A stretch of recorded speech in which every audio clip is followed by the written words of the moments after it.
Did you know that one of Napoleon's most crushing defeats was caused by hapless underlings, who mistakenly blew up a bridge and stranded a big chunk of his army on the enemy side of a river?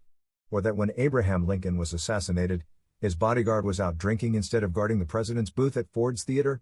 History is shaped not only by the brilliant, capable, and competent, the dim, inept, and incompetent, can also inadvertently produce long-lasting results. Following are 20 things about incompetence that helped shape history. Blowing up a bridge at the wrong time.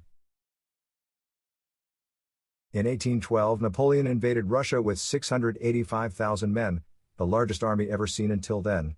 He came out with only 120,000 cold and hungry survivors, including 35,000 Frenchmen.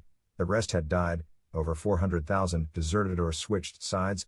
Napoleon's dominance of Europe was shattered, as client states and subject nations rushed to shake off French hegemony. Racing back to France, Napoleon raised an army equivalent in size to the one recently lost, but of lower quality and experience than the veterans lost in Russia. However, they were led by one of history's greatest generals. Although vastly outnumbered, Napoleon conducted a brilliant campaign in 1813, fighting his enemies to a draw. Then catastrophe struck when a lowly corporal was entrusted with blowing up a bridge. After a reeling but still formidable French army had retreated across it, he blew up the bridge too soon, stranding a major part of the French army on the other side. Surviving the Battle of the Nations. Napoleon's 1813 German campaign culminated in the Battle of the Nations, so called because it was fought by contingents from many countries. Fought near Leipzig from October 16 to 19, 1813, it pitted 225,000 men under Napoleon against a multinational coalition army of 380,000 men. Napoleon held his own until the 18th, when 10,000 Saxon allies suddenly switched sides, abandoned their positions in Napoleon's lines, and marched off to join his foes. With a gaping hole now suddenly appearing in his lines, Napoleon had to abandon an entire sector. By nightfall his position had become untenable, so he ordered an orderly retreat. Without alerting the enemy, Napoleon began withdrawing his forces across the nearby Ulster River, using a single bridge in Leipzig. It was to be blown after the last of Napoleon's men had crossed to prevent the enemy from using it. Things went smoothly at first, until incompetence struck. Entrusting the fate of an army to a corporal. Napoleon planned to use part of his army to hold off the enemy with street-to-street fighting in Leipzig, while the rest of the army and its heavy equipment crossed the town's only bridge. According to a precise timetable, once the last of Napoleon's men had crossed, the bridge would be blown up. The plan and the orderly retreat went without a hitch, until things suddenly went haywire early in the afternoon of October 19, 1813. Napoleon had entrusted the task of blowing up the bridge to a General de Lauloy. De Lauloy delegated it to a Colonel Montfort. Montfort was not completely clear about the timetable, so he headed to Napoleon's headquarters seeking clarification. While away, he left a Corporal Lafontaine in charge of the bridge's explosives. Lafontaine knew even less than his colonel about the retreat timetable. When he heard distant gunfire, he panicked. Incompetence turns an orderly retreat into a catastrophic rout. Entrusting the fate of an army to a lowly corporal turned out to be a bad decision. Around 1 p.m. on October 19, 1813, Corporal Lafontaine, temporarily in sole charge of the explosives rigged up to blow up Leipzig's bridge, heard distant gunfire, discombobulated. The corporal immediately blew up the bridge, while it was jam-packed with Napoleon's retreating men. Most of those on the bridge were either killed by the explosion or drowned. That was just the tip of the iceberg. The unexpected detonation caused a panic, during which thousands of French troops were killed. Tens of thousands of Napoleon's men were still on the far side of the bridge, when they found themselves suddenly cut off from retreat, and on the same side as the enemy. Many more drowned as they tried to swim across. 30,000 of those stranded on the wrong side of the bridge were forced to surrender. Abraham Lincoln's inept bodyguard. For much of America's history, seeing to the safety of the country's chief executives was very much an ad hoc affair. The Secret Service, created in 1865 to fight currency counterfeiting, was not tasked with protecting U.S. presidents until 1902, after the McKinley assassination. Before that, security for U.S. presidents was astonishingly lax. For example, on the night Abraham Lincoln was assassinated, April 14, 1865, only one man had been assigned to protect him, an inept and unreliable cop named John Frederick Parker. Lax presidential protection. Back when Abraham Lincoln occupied the Oval Office, people were pretty about presidential security, this notwithstanding earlier warnings, such as an 1835 attempt to assassinate President Andrew Jackson, that failed only because the would-be assassin's pistols misfired. Lincoln was himself quite cavalier about his personal safety, despite numerous threats and hate mail. In 1861 a plot was uncovered that sought to murder him in Baltimore. In 1864, while riding at night unguarded, an unknown sniper fired a rifle shot that missed the president's head by inches and pierced his hat. Notwithstanding Lincoln often went about unescorted, he sometimes walked alone at night from the White House to the War Department, often attended church or went to the theater without bodyguards, and generally disliked the fuss of a military escort. Assigning one of Washington's worst cops to guard the president.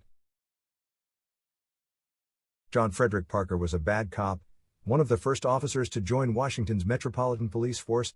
When it was created in 1861, Parker stood out for his ineptness and unsuitability as a policeman. He was frequently hauled before the Police Oversight Board on a variety of charges, any of which could have gotten him fired. He was let off each time with a slap on the wrist. Parker was frequently charged with conduct unbecoming an officer. His infractions included abusing civilians, cursing, frequenting whorehouses, being drunk on the job, and sleeping in a streetcar when he was supposed to be walking his beat. Each time he got away with no more than a reprimand. Despite that poor record, when in November 1864, the Metropolitan Police Force created the first permanent detail to guard the president, Parker was one of 4 officers assigned the task. On the night of April 14, 1865, Parker escorted Lincoln and his wife to their box seats in Ford's Theater. Abandoning a post guarding the president to go drinking. Parker grabbed a seat in the hallway behind Lincoln in Ford's Theater, but was unable to see the play from there. So he abandoned his post to watch from downstairs. The play bored him, however, so Parker left Ford's Theater altogether, to go grab a drink in a bar next door. There he might have crossed paths with John Wilkes Booth, who was also at the bar for a last shot of liquid courage before heading into Ford's Theater. Lincoln was unguarded when Booth entered his theater box and shot him in the back of the head. It is unclear if Parker ever returned to Ford's Theater that night, or only found out about the assassination the next day. Parker was charged with failing to protect the president, but incredibly the charge was dismissed. He was even kept on the Presidential Protection Detail for another 3 years, before he was finally fired for once again sleeping on the job. Biting more than one can chew. Tensions climbed steadily between Israel and her Arab neighbors in the run-up to the 1967 Six-Day War. Raids from Palestinian guerrillas based in Syria, Jordan, and Lebanon increased, eliciting massive Israeli reprisals that put Egyptian President Gamal Abdel Nasser in a bind.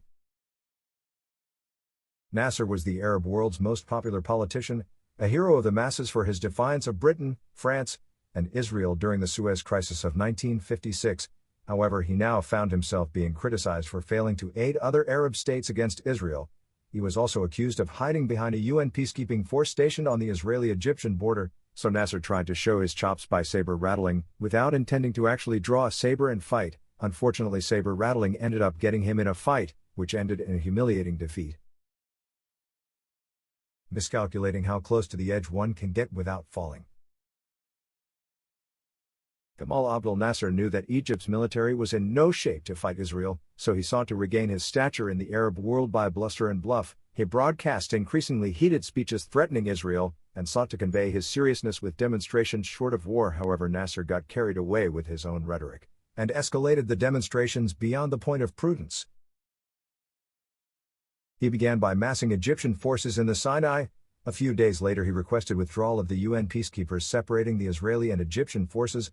A few more days and he closed the Gulf of Aqaba to Israeli shipping. A week later Jordan's king arrived in Egypt to ink a mutual defense pact, followed soon thereafter by Iraq. Unfortunately, what might have been intended as bluff seemed all too real from an Israeli perspective. Moreover, the Israelis, who actually were prepared for war, had long been itching for an excuse to cut Nasser down to size. When bluster and bluff backfire. On June 5, 1967, Israel launched preemptive airstrikes that destroyed 90% of the Egyptian Air Force on the ground, and put paid to Syria's warplanes as well. Then, having secured aerial supremacy, the Israelis launched ground attacks that routed the Egyptians and seized Gaza and the Sinai Peninsula within 3 days. and routed the Jordanians and seized Jerusalem and the West Bank within two. Egypt and Jordan accepted a UN ceasefire, but the Syrians unwisely did not, so the Israelis attacked Syria on June 9 and captured the Golan Heights within a day. Syria accepted a ceasefire the following day. The defeat was humiliatingly lopsided, about 24,000 Arabs killed versus 800 Israelis, with similarly disproportionate rates for wounded and equipment losses. Nasser's prestige in the Arab world, which he had sought to burnish with warlike rhetoric, in demonstrations short of war, took a severe hit from which it never recovered. A shield that set its users on fire. Lantern shield, small circular bucklers to which a lantern was attached, became popular with duelists during the Italian Renaissance. A leather flap covered the lantern, and when the user deemed it appropriate, he would throw open the flap and the sudden light from the lantern would hopefully dazzle the opponent by blinding, or otherwise degrading his night vision. Some of the more sophisticated lantern shields, which could include built-in spikes, sword blades and gauntlets, also had a mechanism for dimming or brightening the lamp's light. It was a good-looking contraption, and quite stylish, bestowing upon its bearer an air of elegance, urbane classiness and refinement. A drawback, and a significant one at that, was that lanterns of the day were oil lamps. That meant that the lantern shield suffered from an unfortunate design defect. It literally mixed oil and fire. Strapped to the user's arm and in close proximity to his face and torso, they could set their users on fire, transforming users into human torches. The lantern shield had an oil storage compartment to allow extended use for hours on end. When the lamp was jostled, and being affixed to a shield, it could not help doing so, since the purpose of a shield is to absorb blows when used defensively, and to bash opponents when used offensively. The oil could leak out or spill uncontrollably.